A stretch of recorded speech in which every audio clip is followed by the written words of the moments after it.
আমি ভোলানাথ মণ্ডল, কাজিরা degree college Bangla প্রভাষক, SSC এবং এইচএসসি পরীক্ষার্থীর জন্য আজকের বিষয় তোমাদের পদ। এই পদ আমরা জানি না, পদ কিভাবে বের করতে হয়, কোনটা কোন পদ, বিশেষ্য পদ, বিশেষণ পদ, সর্বনাম পদ, যোজক এবং ক্রিয়া বিশেষণ আর ক্রিয়াপদ কিভাবে বের করতে হয়। তোমরা আমার আজকের বিষয়টি খেয়াল করবে ভালো করে এবং বোঝার চেষ্টা করবে। দেখো, আমি প্রত্যেকটা পদ ভেঙে ভেঙে আমি দেখিয়ে দিচ্ছি তোমাদের। যদি চ্যানেলটি ভালো লেগে থাকে আর আমার বোঝানো যদি ভালো লেগে থাকে, চ্যানেলটি সাবস্ক্রাইব করবে, লাইক শেয়ার কমেন্ট করে জানাবে পরবর্তী ক্লাস দেখার জন্য। তাহলে আমি এখন শুরু করি। বাক্যে ব্যবহৃত প্রত্যেকটি শব্দকে পদ বলে।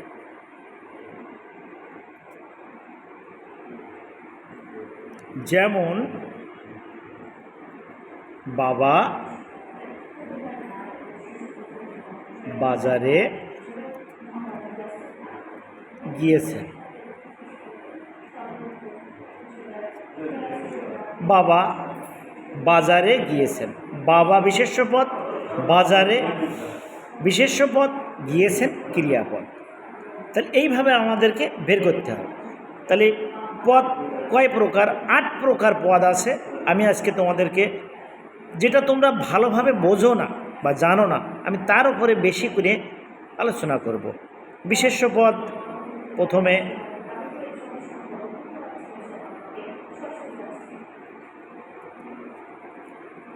কোনো ব্যক্তি বা বস্তুর নাম বোঝালে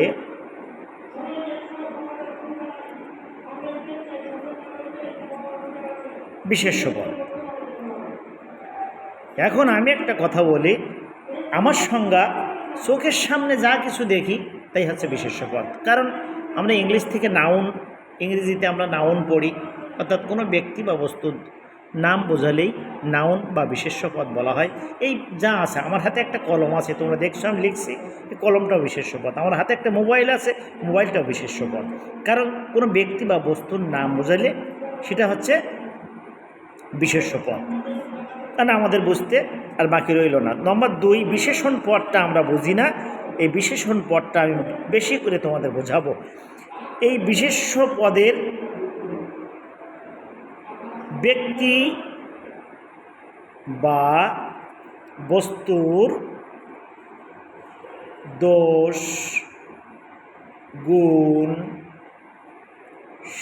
অবস্থা,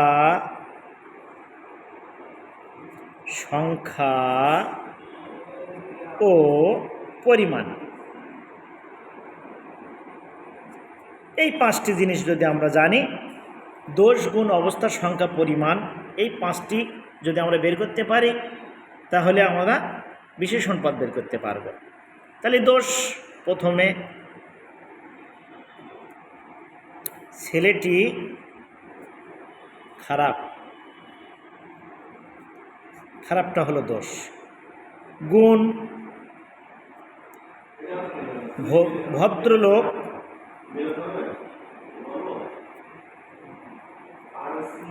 সত্যিকারের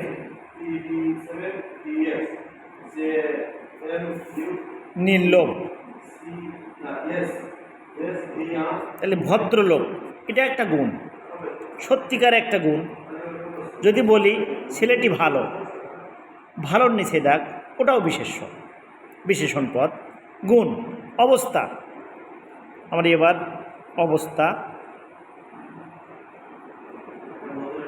তাজা মাছ, টাটকা তরকারি,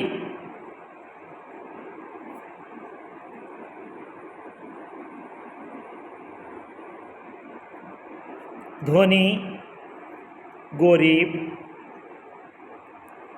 এসব দ্বারা আমাদের অবস্থা বোঝাবে। গুণ, গুণ, মেয়েটি গুনগুনিয়ে গান গাচ্ছে, টিপ টিপ বৃষ্টি পড়ছে। আমি আরও কথা কিছু কথা বলছি, তোমরা শুনে নাও। এইগুলো হচ্ছে অবস্থা বোঝাবে। আর সংখ্যা 10টি আম আনো,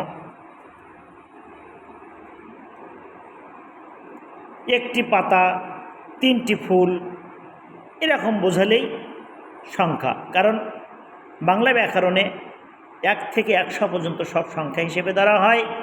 কারণ অঙ্কে 1 থেকে 9 পর্যন্ত অঙ্ক হিসেবে ধরা হয়, আর 10 থেকে 100 পর্যন্ত সংখ্যা। কিন্তু না, বাংলা ব্যাকরণের ক্ষেত্রে তোমাদের 1 থেকে 100 পর্যন্ত সব সংখ্যা। 10টি আম আনো, 5টি আম দাও, 1টি পাতা, 3টি ফুল, এরকম। আর পরিমাণ, জমি বিক্রয় হইবে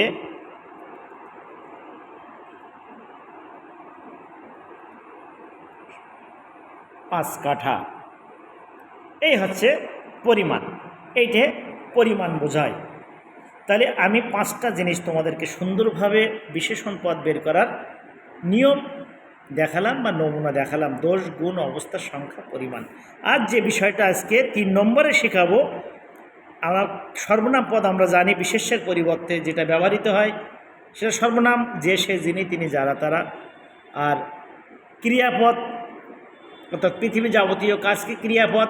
আর ক্রিয়া বিশেষণ, এই জিনিসটা আমরা বিভ্রান্তে পড়ি। ক্রিয়া বিশেষণ এই জিনিসটা আমরা কিভাবে শিখে নেব, একটা গুরুত্বপূর্ণ বিষয় যে ক্রিয়া বিশেষণ, অর্থাৎ যে পদ ক্রিয়াকে বিশেষিত করবে, ক্রিয়াকে বিশেষিত করবে,